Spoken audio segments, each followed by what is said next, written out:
Ang mga ito ang kakatulungin mo, si Elisar na anak ni Sedur, sa lipi ni Ruben, si Samuel na anak ni Surisaday, sa lipi ni Simeon, si Naason na anak ni Aminadab, sa lipi ni Juda, Nathaniel na anak ni Zuar, sa lipi ni Isakar, at si Eliab na anak ni Helon, sa lipi ni Zabulon.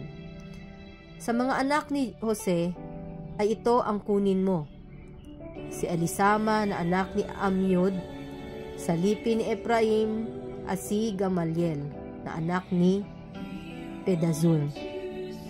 Sa lipi ni Manases, sa lipi naman ni Benjamin ay si Abidan na anak ni Gedeoni.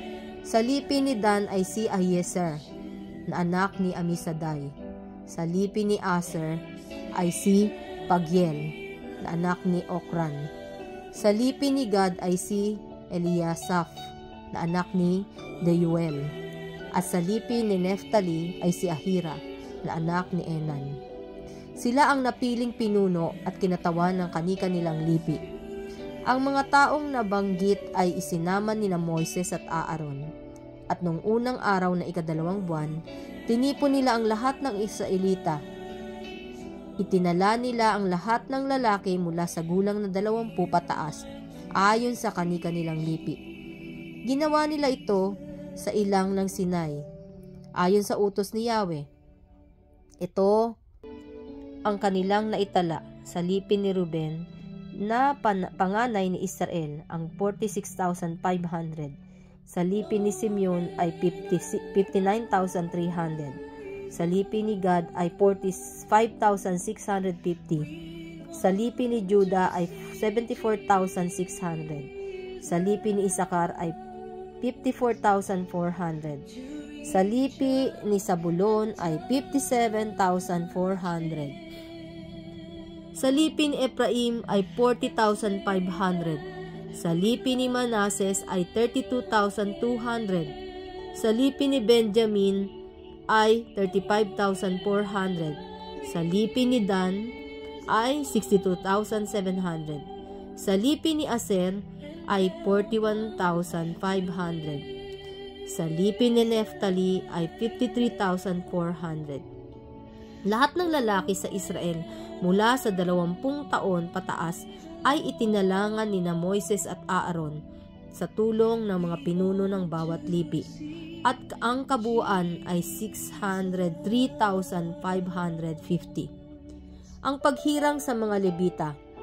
Ang mga Levita ay hindi kabilang sa sensong ito, pagkat ganito ang bilin ni Yahweh kay Moises: huwag mong isasama sa senso ng Israel ang mga Levita, pagkat sila ang itatalaga mo sa paglilingkod sa toldang tipanan.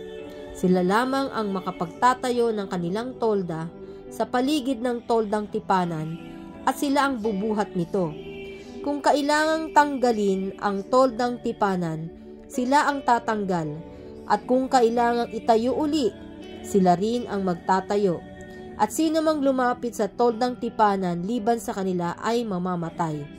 Ang mga lipi ng Israel ay magtatayo ng kanya-kanyang tolda sa ilalim ng kani-kanilang watawat.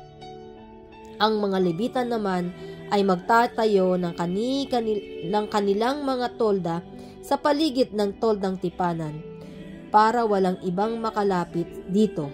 Pagkat kapag may ibang lumapit dito, tiyak na parurusahan ko ang buong Israel.